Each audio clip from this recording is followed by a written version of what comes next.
meni minema. Ja tulevat leivot yhä vielä. Miksi tulee? Max Dauman, 16-aastainen Max Dauman. Lyödä majana lyijä ja se löykkaa. Max Dauman lyökkää.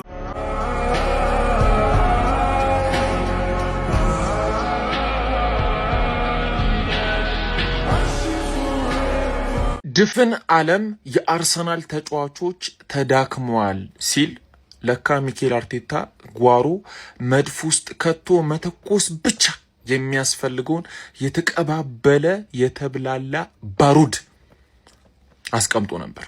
ያ ባሩድ ማክስ ዳውመን ይባላል። ምን አይነት ሪስክ ነው ሲጀመር? ከአርቴታ ነው የሚጀምረው።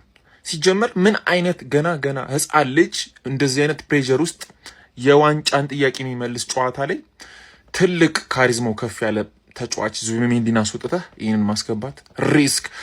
አርቴታ ይፈራል። ኧረ እባክህ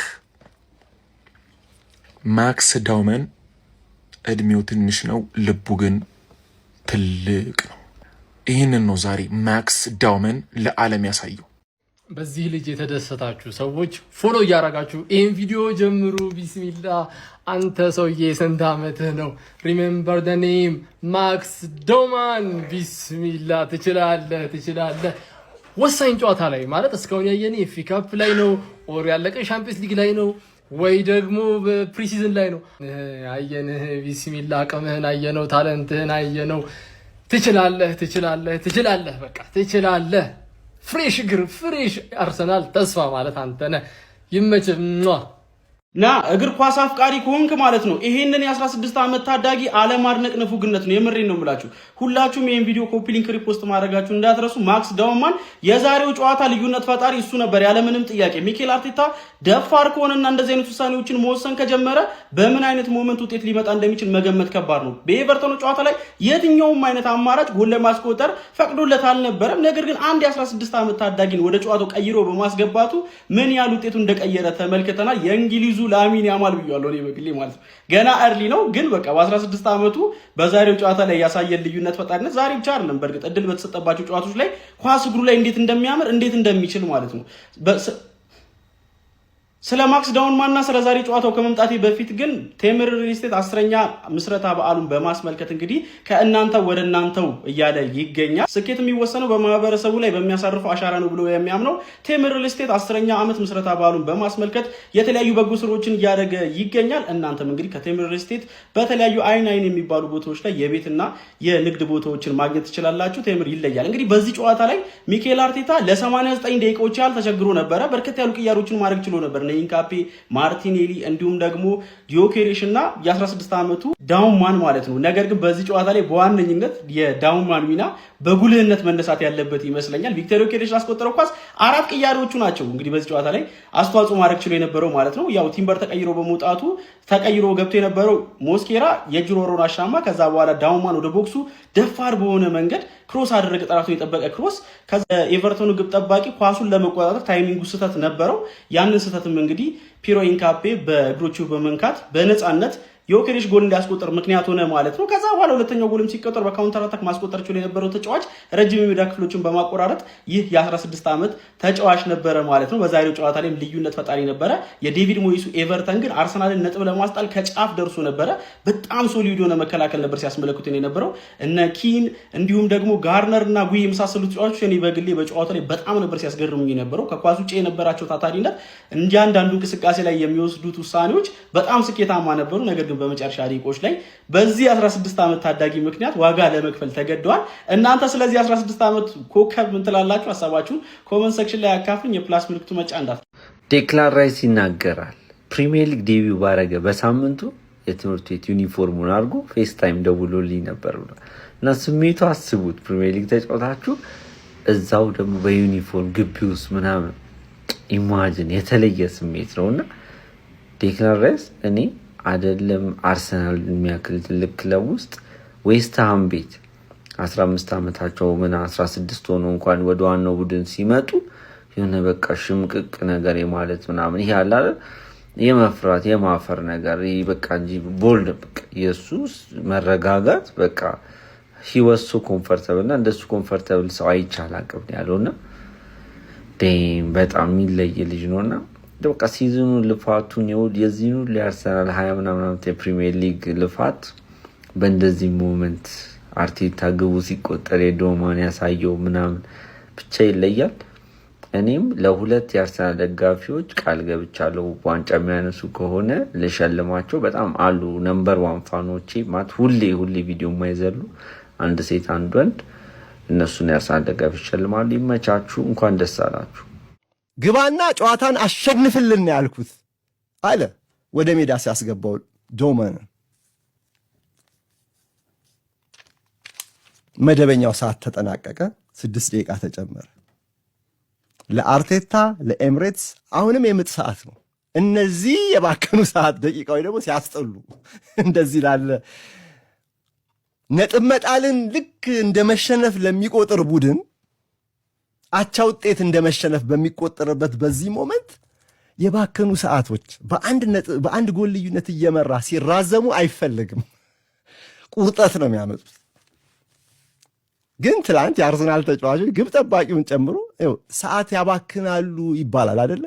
ትላንት ሰዓት ማባከል ላይ ትኩረት አላደረጉም። ከዛ ጎል በኋላ ካያችሁ ከመጀመሪያው ጎል በኋላ ዴቪድ ራያም ኳስ በረጅሙ ይጥላል። በረጅሙ ኳስ በተቻለ መጠን በኤቨርተን ግማሽ ሜዳ ላይ እንዲቆይ ለማድረግ ማንም ጋር ይድረስ ኳስ ማራቅ ነው።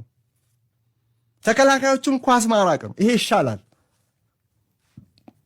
ከዛኛው የሜዳ ክፍል እዚህ እስኪመጣ ድረስ የሚቆጥረው ሰዓት በዛ መልኩ እንደው ሰዓት ቢባክን ይሻላል። ኳስ ይዞ እንደገና ሀሜት ውስጥ ከመግባት ኳስ ይዞ ቀስ እያሉ የእጁር ወራን ማዘግየት፣ የቆሙ ኳሶችን ማዘግየት የመሳሰሉት ላይ አርሰናል ሲታማ ቆይቷል አይደል? እነዛ 6 ደቂቃዎች ታዲያ አስጨናቂዎች ነበሩ ለደጋፊዎቹ። አሁንም እንሸነፋለን በሚል ሳይሆን ነጥብ እንጥል ይሆን በሚል ስጋት ሰማያዊዎቹ ኳስ ወደ ማጥቃት ሂደት በላኩ ቁጥር በአርሰናል ሰፈር መረጋጋት አልነበረም።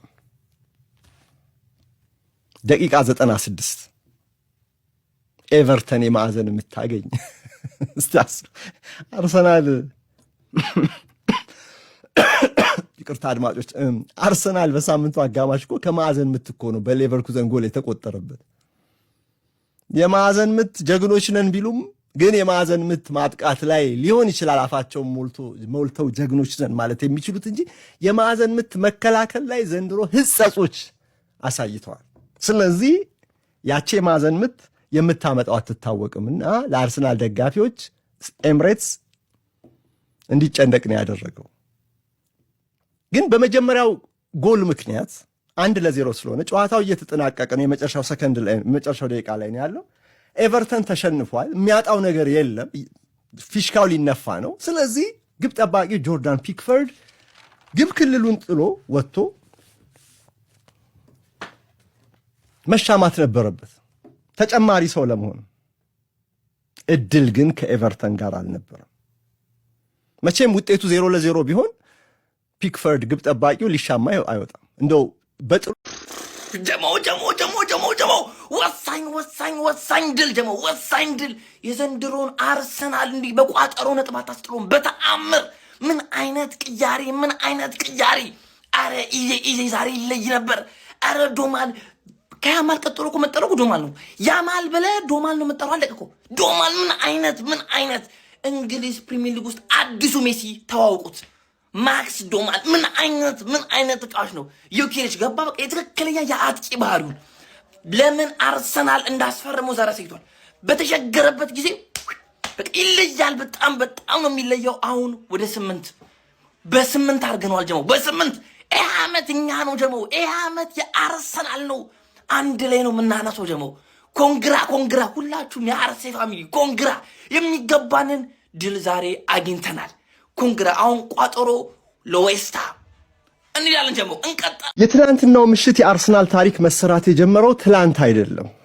በ2015 ከ10 ዓመታት ገደማ በፊት አንድ የምስራቃዊ እንግሊዝ ኤሴክስ ግዛት ተወላጅ ታዳጊ በለንደን ትልልቅ ክለቦች መልማዮች ራዳር ውስጥ በታየበት ጊዜ ነው። ያኔ ቶተንሃም፣ ዌስትሃም፣ አርሰናል የዋና ከተማይቱ ትልልቆቹ ክለቦች በ6 ዓመቱ ታዳጊ ላይ አይኖቻቸውን ጣሉ። ወደ ክለብ አካዳሚ እንዲገባ የመወሰኑ ኃላፊነት ልጅ ነውና እርሱ የወላጆቹ ስለነበረ እናት አባት የትኛውን ክለብ መምረጥ እንዳለባቸው አልተቸገሩም። ምርጫው ቀላል እና ደግሞ አስደሳች አጋጣሚን የሚፈጥርላቸው ነበር። ለምን? ቀንደኛ የአርሰናል ደጋፊዎች ስለሆኑ ነው እናትና አባቱ።